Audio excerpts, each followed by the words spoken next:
Hi, my name is Arjun Chaudhary, and welcome to ENERGIZE, the tech revolution.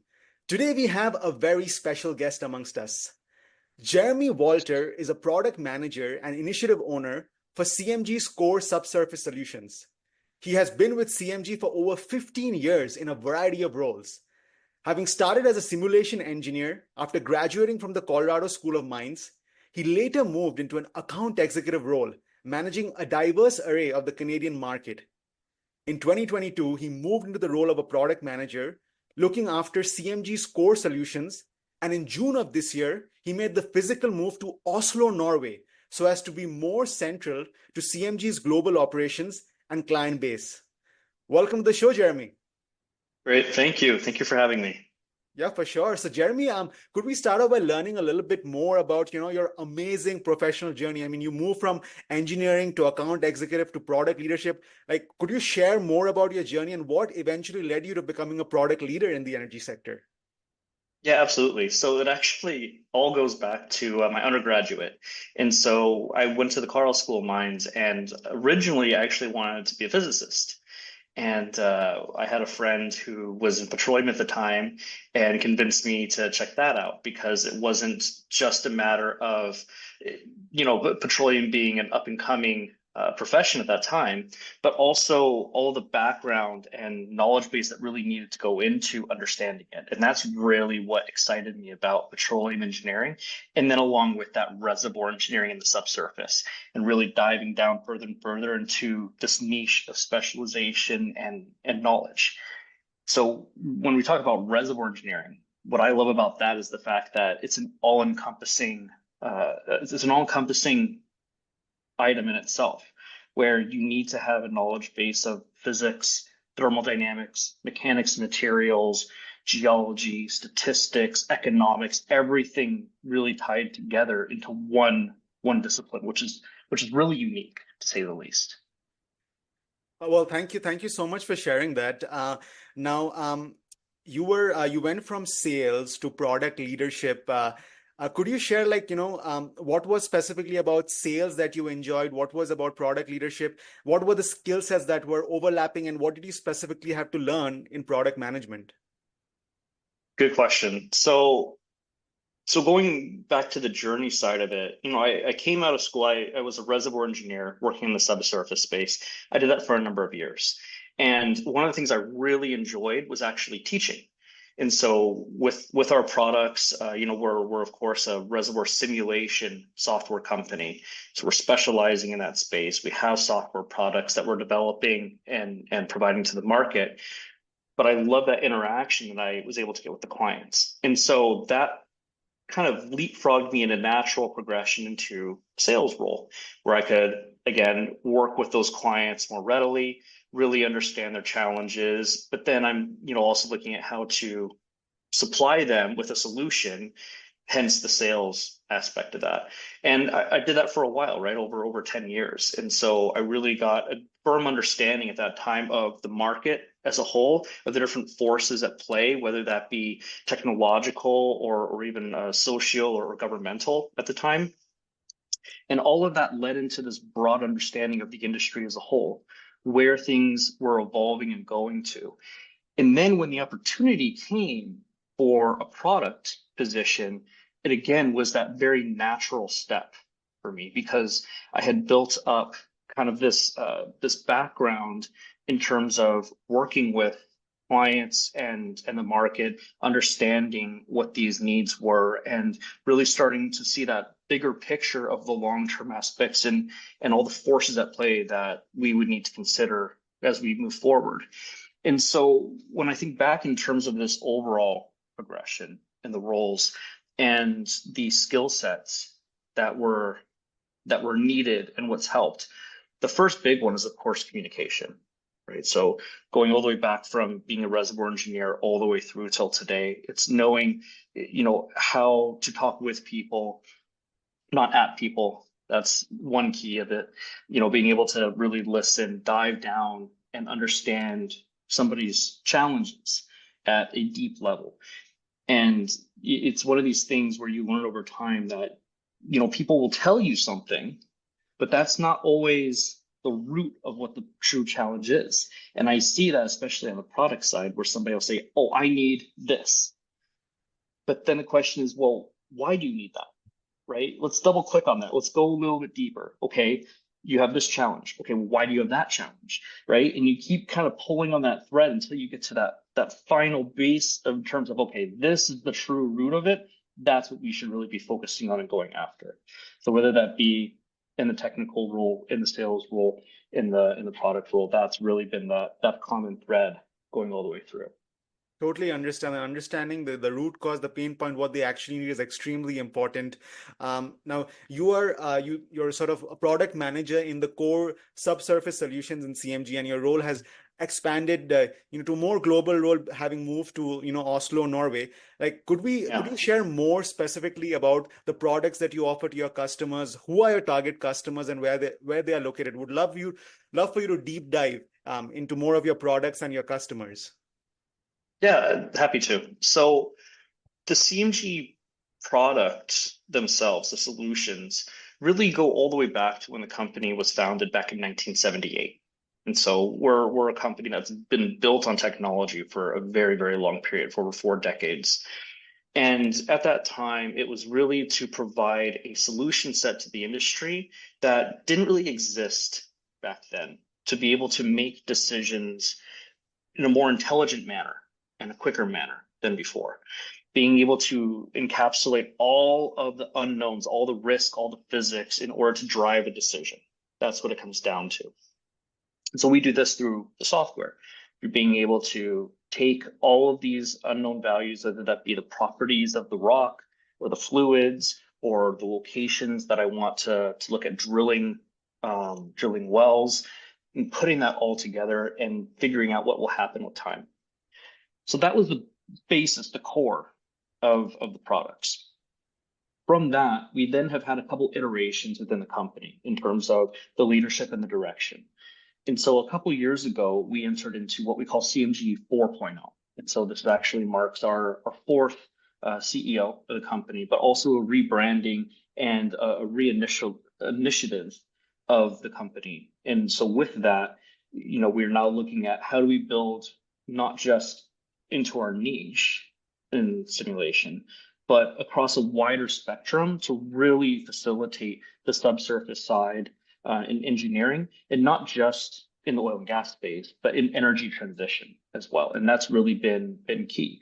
Something that a lot of people don't know is that CMG has actually been on the energy transition side of it. And when we say that, we're talking about carbon capture and storage, hydrogen, geothermal, lithium, the list goes on. But we've really been in that space for over 20 years, going all the way back to the late 90s when we were doing projects for companies over in Japan that were looking at doing initial scoping for carbon storage and capture. And what we see is that the industry really goes in these waves, right? Where one thing will be really, really important for a bit. It'll kind of die out a bit because something else gets important. But then we always tend to revisit this technology. And carbon capture is one of these that has had that kind of roller coaster ride, which is really exciting. And especially with all the funding that's now coming through from different governments and jurisdictions, there's been a real resurgence in this space, which has been, really great to see in general for the industry as a whole. It's providing a lot more opportunities within the subsurface engineering sector in general, a lot more places that people can look to really place their expertise, which is nice. And so with CMG 4.0, we're looking to cover off that full gambit in terms of solutioning really required for not just today, but into the future. And so whether that be, not just the simulation side, but maybe seismic processing or, geomodeling, or how we can integrate and work with data in a better way, in a more meaningful way. How AI can start playing a larger role in the decision making in order to drive to a decision point more readily. And so really at the end of the day, what this comes down to is minimizing uncertainty and risk.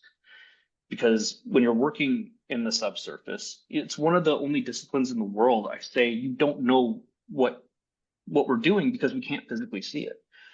right? If you think about it, it's funny because my grandpa actually worked for Rocketdyne back in the day.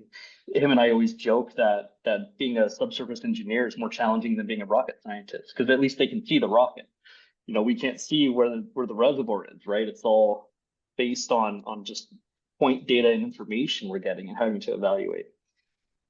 And so pulling all that together, creating products to drive a solution to reduce that risk, that's really what we're looking to do as a company and as a discipline in that space. That is great to hear, and thank you so much for sharing that, Jeremy.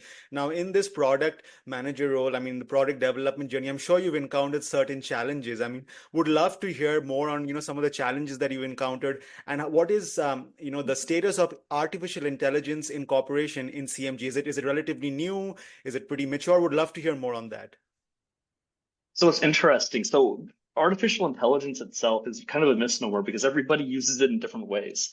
So we actually had created a risk assessment product some years back named CMOST, and we rebranded it CMOST AI because it had machine learning in it, right? You had two little neural networks. And so we gave that AI moniker.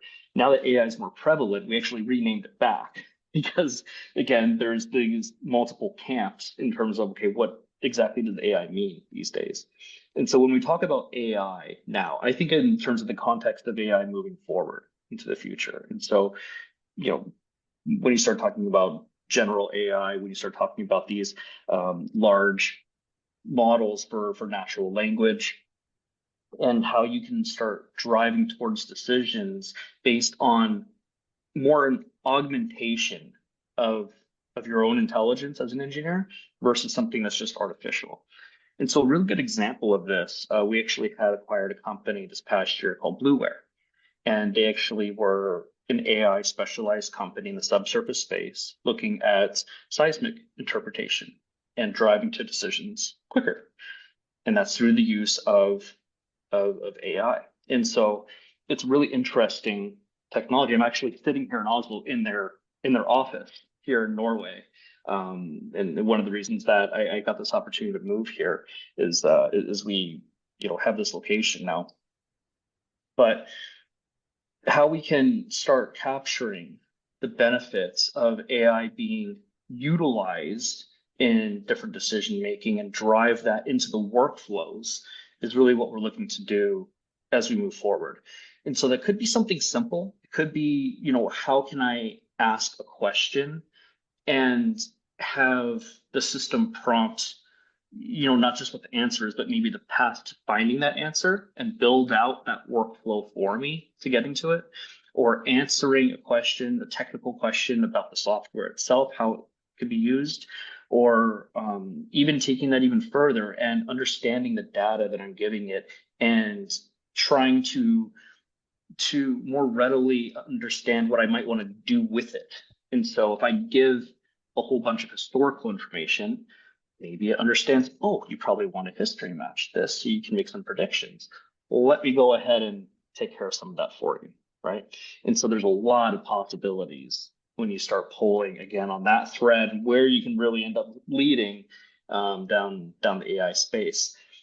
Now, with that said, everything I just talked about, that has to do with the solution side. This is, of course, product management. And so when you start talking about the product side, yes, we're already readily using AI within the actual development. And so you have, things like co-pilots now for the coders that, you can basically take your code, upload it into in order to get an understanding of, did I do everything in kind of a best practice structure? Is there anything I can improve on in terms of the coding? You can use it for creating documentation more readily. And so, and these programs are so sophisticated now, you can give it a snippet and it can understand exactly what it is that you're trying to do and, write a really nice description on exactly that part of the code. And then it's a matter of, instead of having to spend a whole bunch of time write that out, now you're just spending time editing what has been created in order to have that documentation available. And so it's accelerating the ability for us to create solutions at a quicker pace and a greater velocity than we were able to before. And with that, we've actually moved internally to doing quarterly releases, whereas previously we were on annual or longer. And so, we have all these tools available to us now. And it's how we can start making good use of them to drive to our solution sets quicker for the clients. That's what I'm interested in. That is amazing to hear. Thank you so much for sharing, the AI perspective and CMG products and the incorporation of it. Really appreciate that, Jeremy. Now, in terms of, some of the successes that your clients have seen in using CMG's product, could you share some specific examples and what sort of KPIs are used to measure success? Would love to hear more on that. There's a lot of examples. I think we've been cited in thousands of research papers over the years. So some of the ones that come to mind most recently, there's been some companies that have been using our software for doing integrated production system modeling, or IPSM. And one company in particular said that with this tool and with their team utilizing it for driving to a decision, they were able to effectively save 10% on their costs, just directly off the bat through the use of this technology. Now, 10%, let's actually put that into context. This particular company does a lot of work in an offshore subsurface environment. And when you're dealing with that sort of space, we're not talking in terms of the hundreds of thousands or millions, but actually the billions of dollars. And so 10% of a billion, you can do the math on that. It's quite a bit that we're talking about. And so even if you can save 1%, even if you can make 1% incremental, point on your revenue, it can be a massive amount when it comes to some of these projects, and really goes to show the true purpose and the true reason behind why subsurface engineering and these types of products can have such a meaningful impact to not just the industry, but really the entire energy sector, because everything follows each other, right? If you can save money in one place, then that means saving somewhere else. That means saving somewhere else. You then can have additional money for R&D that goes back in to help drive energy transition. It all is tied together. And I think that's something that a lot of people tend to miss, is a lot of those connections that we're seeing within this type of space. Great. Well, thank you. Thank you so much, Jeremy, for sharing that success stories and those successes. Now you're in Oslo right now, and you were before in Calgary, Alberta. Yeah. Would love to hear from your perspective that what was the energy landscape in North America, specifically Canada and USA, and its comparison to the energy landscape in Oslo? Like, what are the similarities? What are the differences? Would love to hear your perspective on that. It's been a learning experience. It's been quite different.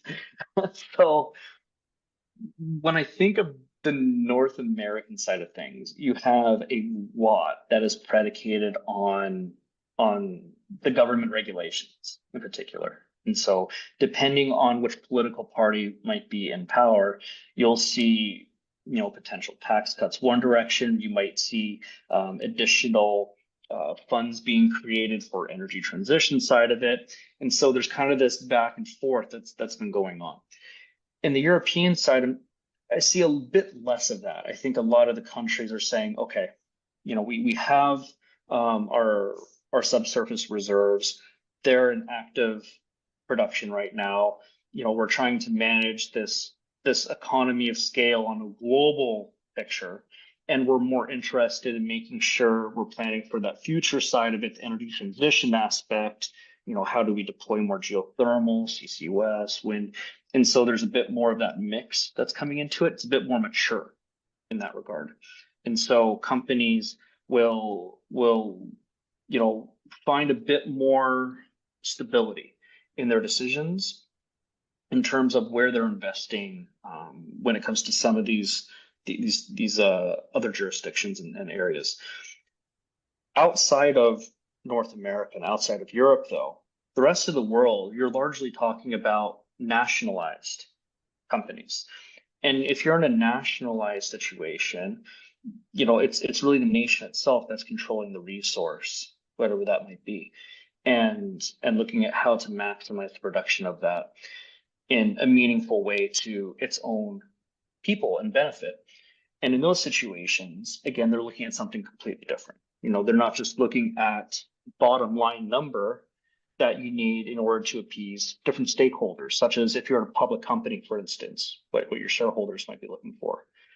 Instead, they might be looking at what is the actual total recovery I can get. And that's a completely different perspective on how you are going to go about optimizing the asset and using the tools.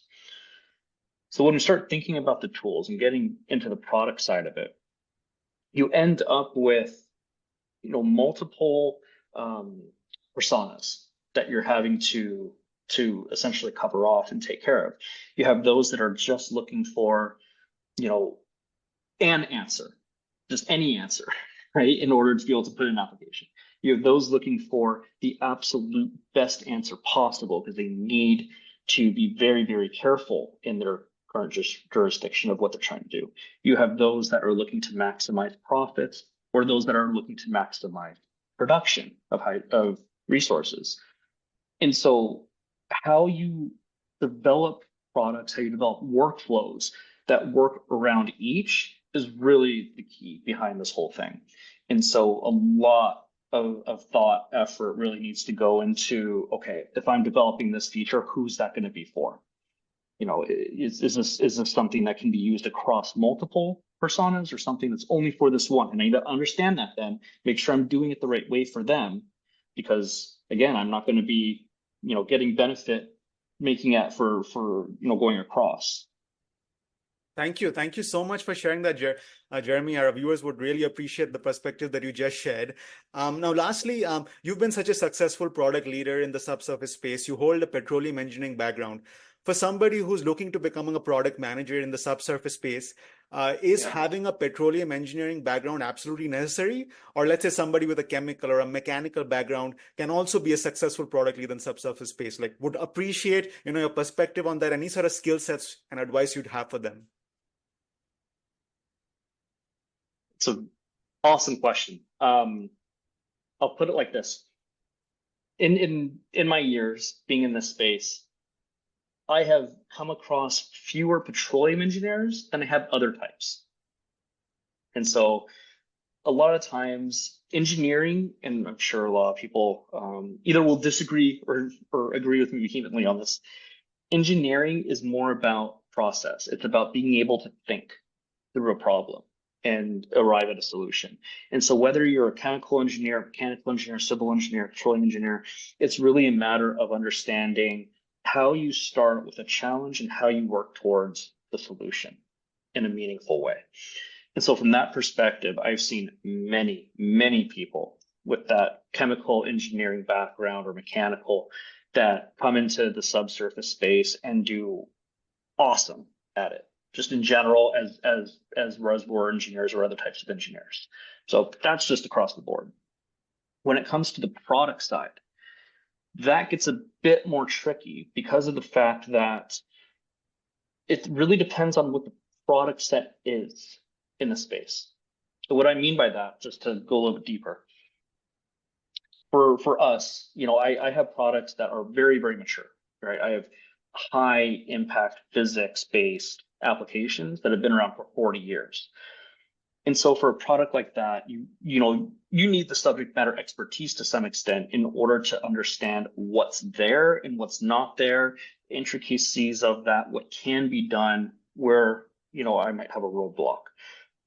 If you're working more on the workflow side, on the GUI side, then it's a different story, where now it's more about the flow. It's about understanding the process that the engineers are needing to go through. You don't need that same super deep understanding of the physics. It's more about the overall path to a solution. So then when we're talking about the AI piece coming in now as well, that's a completely different discipline, where a lot of those people that are coming in that space actually have backgrounds in computer science, in machine learning, right? They don't have this deep subject matter expertise that we once had in the past, in terms of reservoir engineering, specifically or petroleum engineering. And so really you're seeing these kind of subsectors that are coming about, especially in the product side. And you can have almost any background, is what I can say, and fit into one of those to some extent. So to answer your question, yes and no, right? Yes, it's great to have that background and be a petroleum engineer and understand something really deep and be able to get into that. But it's also really good to have the other side of it and be able to apply a different skill set to something that's evolving at the same time. So yeah. Thank you so much, Jeremy, for sharing that. Now, for somebody who'd like to learn a little bit more about, the subsurface technologies, are there any industry conferences that one can attend? Like, would you have some names about such conferences that you can share? So yeah, there's a couple different conferences that we tend to see around the world, especially in North America. And so the big one is, of course, the ATCE conference, which is actually going on right now as we're recording this. So that's the Society of Petroleum Engineers. They put on an annual technical conference and exhibition, and it moves where it's at each year. So that's, of course, a really good one to check out and go to. The content covers everything from energy transition aspects through to normal, hydrocarbon production. In the Eastern Hemisphere, something similar to that is ADIPEC, which takes place in Abu Dhabi each year. And again, massive, massive event where you have people from all around the world coming to share knowledge as well and connect. And then with that, you then have kind of smaller conferences and shows that will be more focused on particular processes or areas. And so a good example of that is in Canada each year there was a Slugging It Out conference, which is focused on the heavy oil production side, and that was actually jointly run by the SPE and the Canadian Heavy Oil Association, CHOA. And so that's been going on for something like 30 years or something like that. And so that's, again, a great show in that one space. There's similar shows that are focused on CCS. There's new events and workshops that are now coming out in geothermal or lithium, for instance, or hydrogen. And again, those are in different pockets depending on where you are regionally. And so my best advice is get on the SPE website and check out their events throughout the year. Get on the CHOA website, and depending on where you are in the world, also get on the EAGE website, the European Association of Geophysicists. I think it's geophysicists and engineers. Again, really, really good one. I could be completely butchering that acronym. Sorry about that. But yeah, EAGE, again, another great resource. Thank you so much, Jeremy, for sharing about, those conferences and for sharing all these resources with our, audience members here. So that concludes the formal portion of our interview today. We like to end our podcast with a fun segment called a rapid fire, where we get to know a little bit about, the personal side of our guests. So as part of this rapid fire, I'll be asking you 3 quick questions. Are you ready? Let's do it. Awesome. Well, firstly, as this is a tech podcast, Jeremy, would love to hear from your end. What is a software app or a hardware product that you enjoy using and you use very frequently?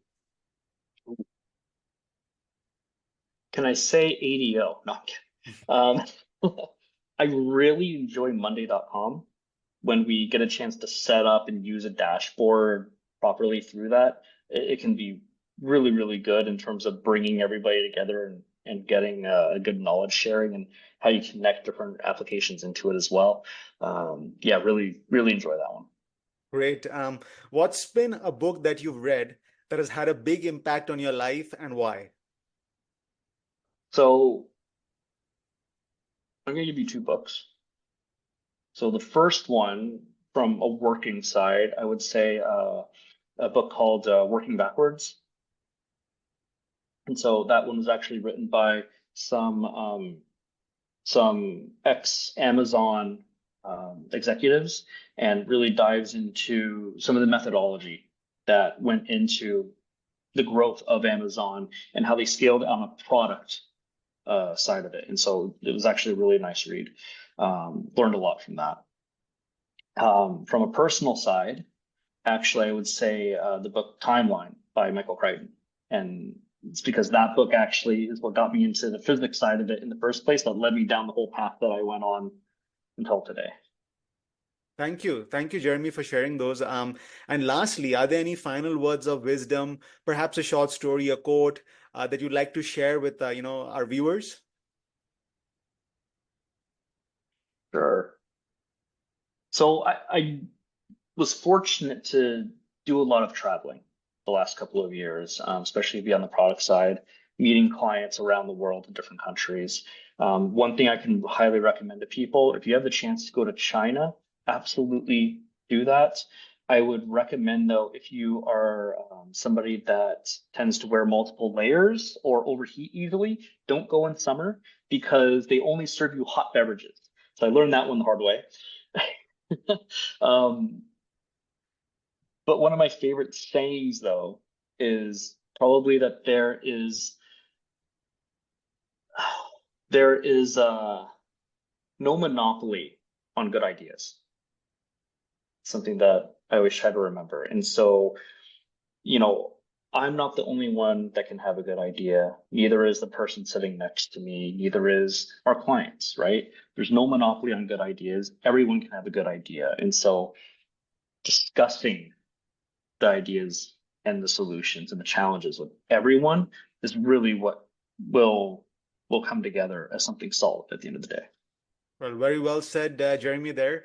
So that concludes our interview for today. So it's been an absolute honor and pleasure having you on the show. Thank you so much, for sharing your subject matter expertise on product management, on subsurface technologies. It was a joy having you here. So thank you so much for your time. And from the team at ENERGIZE, wishing the entire CMG product management team lots of success and lots of growth. Great. Thank you so much again. This has been great, wonderful questions, and yeah, love the podcast. Thanks. Thank you. Thank you, Jeremy. So there you have it, ladies and gentlemen, our episode for today. And remember, you're one product away from transformation. I'm Arjun Chaudhary.